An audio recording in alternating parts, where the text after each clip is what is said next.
Welcome to the Deep Dive, where we take a stack of your notes, articles, and research and unearth the most fascinating nuggets of knowledge and insight. Today, we're plunging headfirst into the court of the air, a truly dense, imaginative world from the material you've provided. It's a universe absolutely teeming with steampunk marvels, ancient magic, political intrigue, and some really unforgettable Oh, characters. it's a rich tapestry indeed. For this deep dive, our mission is, well, to guide you through this incredibly complex narrative. We want to pull out the key players, the powerful factions, and, the astonishing technologies and magic that shape this world. We'll explore how all these elements intertwine, leading to this sprawling conflict that really challenges the very definitions of freedom, identity, and power. So what does this all mean for you, our curious listener? Well, get ready for a journey that might just make you look at a simple train ride differently, question the true cost of progress, and perhaps even ponder what defines a person. Okay, let's unpack this. Right, let's begin our journey with Molly. Her origins are rooted in the harsh reality of the Sungate Workhouse. This institution is depicted as just a bleak place, a grim expression of an uncaring state, really viewing people as just a source of cheap labor. It's a system designed to extract, not nurture. Exactly. And what's immediately striking is how Molly's world shifts, like with astonishing speed. From that pretty desperate situation, she encounters Damson Fairborn. She's introduced as the surprising queen of the whores. Now, Damson buys out Molly's papers from the workhouse, offering what seems like a better life, but, the subversion of expectations is swift. Molly discovers she's simply been moved to a bawdy house. This immediate moral ambiguity, it really sets a crucial tone for the entire narrative, doesn't it? It really does, and the unexpected turns just keep coming. This new, uncertain life is violently interrupted. An assassin attacks, and it results in the murder of Justine. Molly's desperate escape then reveals something truly startling, a seemingly superhuman speed. This incredible burst of ability, we learn, is directly linked to a mysterious substance called Leaf.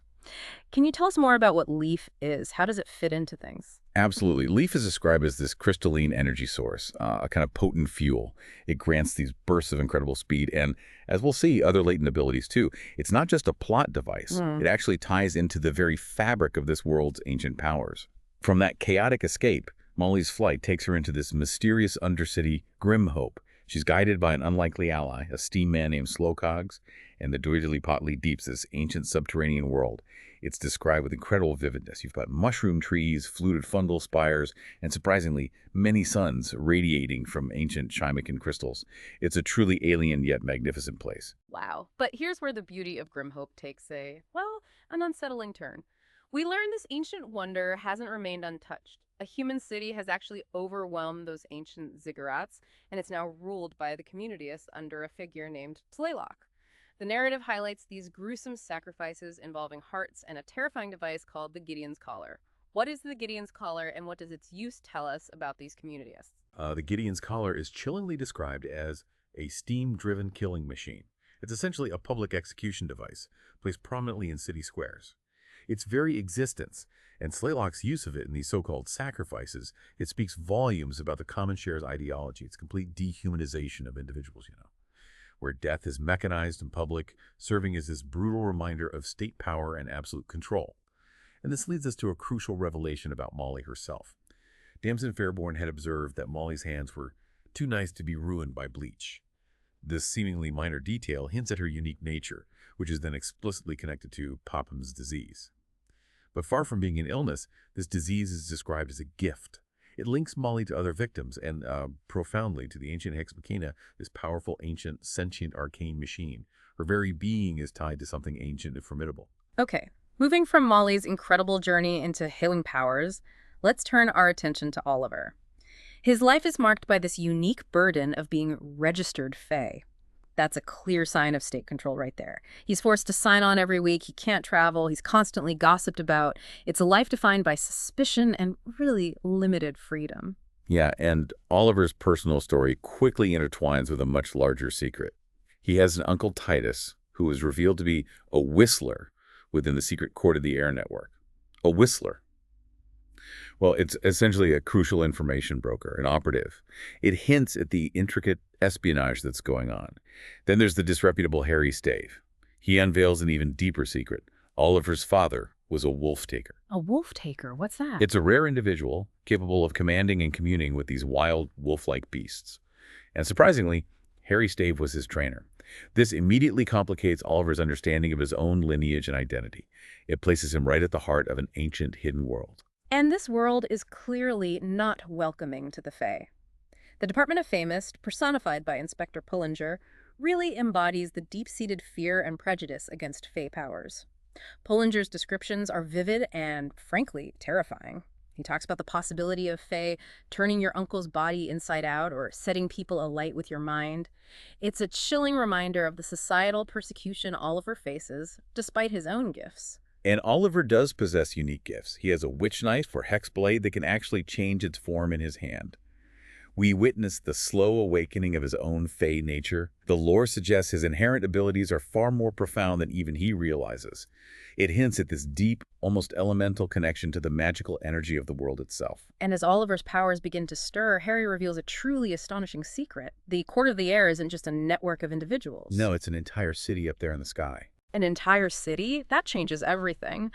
But the truly chilling part, this secret city is being hunted because the court itself has been infiltrated. Harry's mission, we learn, is to act as bait, basically drawing out the infiltrators and exposing the rot within their own ranks. It's a high-stakes game of deception and survival. Even their most hidden sanctuaries are compromised. Exactly. It sets up this incredible tension. So as our characters navigate these really dangerous personal journeys, they're doing it against this backdrop of grand conflict between powerful factions. Let's dive into the Kingdom of Jackals first.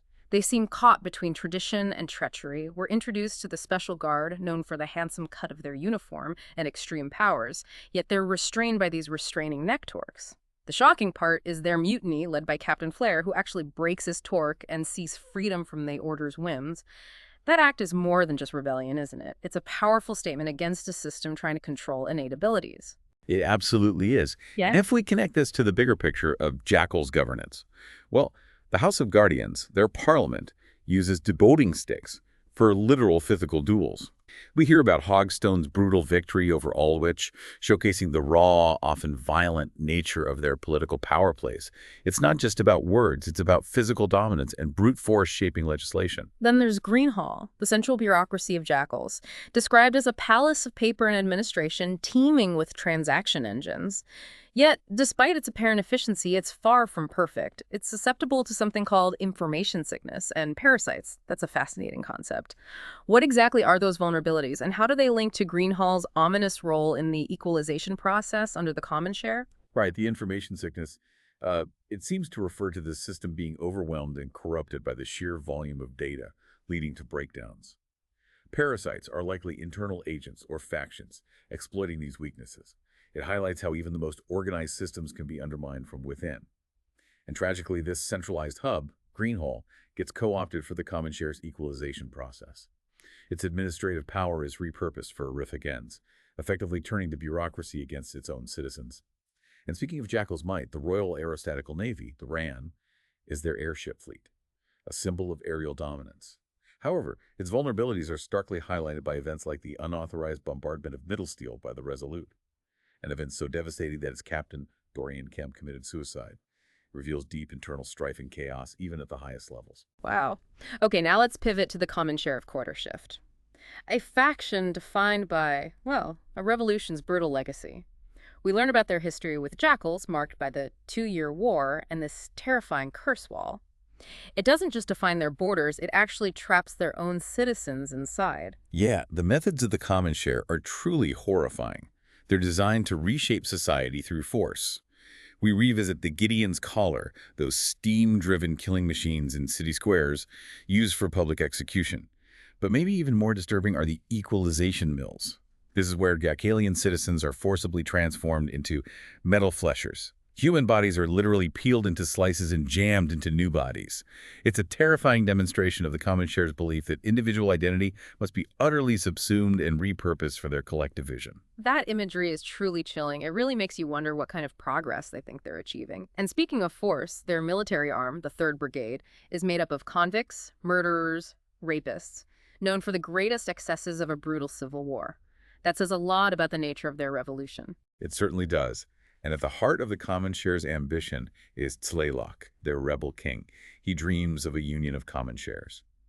But this dream is powered by an ancient, soul-devouring force known as the Wildcaotyl, which, raises an important question for you, the listener. What kind of union can truly be built on such destructive and dehumanizing power? And at what cost? A really heavy question. Finally, we arrive at the Steammen Free State, a mountain kingdom of metal, mysticism, and war. Their home is Macancia, a unique society inhabited by sentient steammen. That's right. Their leader, King Steam, is a formidable figure. He commands a war body, described as a thing of functional terror that's piloted by a childlike steamman. It's this striking image, raw power combined with unexpected innocence. The steammen also possess a deep spiritual connection. They venerate their loas, or ancestral spirits, through hymns sung in complex machine code. This blend of advanced mechanics and ancient mysticism makes them truly distinct. But not all their creations are, quite so noble. The material describes an abhorrent golem army created by soft-body mechomancers. These aren't just machines, they are pieces of human flesh trapped inside the metal, with brains, the hearts of birds and swine. It's a macabre twist on artificial life, highlighting the horrific lengths some factions will go to for military might. It's deeply unsettling, and their unique combat style reflects their nature. You have night steammen, these sort of metal centaurs, and massive gun boxes that fire chemical poison. This blend of the mechanical and the mystical, the ancient and the utterly grotesque, makes them a formidable and frankly disturbing force in this world. So all these factions, technologies, power struggles, they converge in the battle for Jackals, a grand climax described in the material. The invasion of Middle Steel begins with the Commonshare's 3rd Brigade arriving through these atmospheric tunnels. The occupation is brutal, featuring that forced equalization of citizens we talked about. And this invasion then leads directly into the epic clash at Rivermarsh. Here, King Steam's forces, including his formidable gun boxes firing long silver shells, engage Slaylock's Wildcaotyl-fueled army. It's a full-scale confrontation. Steampunk artillery meets ancient, soul-devouring magic. Just imagine the scale. Incredible. And amidst this chaos, we see strategic deceptions and some really unlikely alliances emerge. Harry Stave's master plan comes to fruition. He acted as bait, remember, to expose the Commonshare's deep infiltration, not just of the Court of the Air, but also Hamyard, Greenhall, other crucial institutions. The scale of the enemy's reach, revealed by Harry's sacrifice, is just staggering. It really is. And another fascinating twist involves Count Voktion's shifting loyalty. Initially, he's a topper, an assassin hired by Slaylock. However, he turns against the Commonshare because of a personal vendetta after Slaylock reneges on their contract. It shows how even in a grand war of ideologies, personal grievances can decisively tip the scales. And the Special Guard's mutiny is another pivotal moment. Captain Flair breaks his torque, fights alongside Jackals against the Commonshare. He chooses freedom over enforced loyalty. What's intriguing is that their Fey powers, while a strength for Jackals, are also coveted by Citizen Marshal Arinzi for his own Fey-born shock troops. It highlights that recurring theme. Freedom can be a double-edged sword, and extraordinary power is always a target for control, isn't it? Always. The narrative also highlights the unexpected power of the press through figures like Nickleby and Broad. Their broadsheet is described as a weapon that can inflame an entire nation to arms or burrow into the heart of the flash mob. It's a reminder that information and its manipulation is as potent a force here as any army or magic. Absolutely. But the true turning point in this desperate battle seems to lie in the Hex Machina being unleashed. Molly plays a pivotal role here, harnessing this ancient machine. You mentioned it's powered by crystallized blood and the ultimate sacrifice of Chymican Lord's children, a terrifying, profound source of power. With it, she manages to push back the Wildcaotyl. Yes, and Oliver's growing powers are also critical at this point. He begins realigning ley lines, the world's ancient magical pathways, and directly battling the Wildcaotyl. He even influences them to fight each other. The ultimate revelation about Oliver is profound. He's the famous. He embodies the very essence of the raw magical energy that factions sought to control or suppress. Wow. So in the aftermath, we get a brief glimpse of the state of Jackals after this cataclysmic battle. There's a clear need for rebuilding, both physically and societally, and a lingering, unsettling threat remains. The continued existence of the transformed citizens, the metal fleshers, they'll undoubtedly need to be helped, or perhaps contained.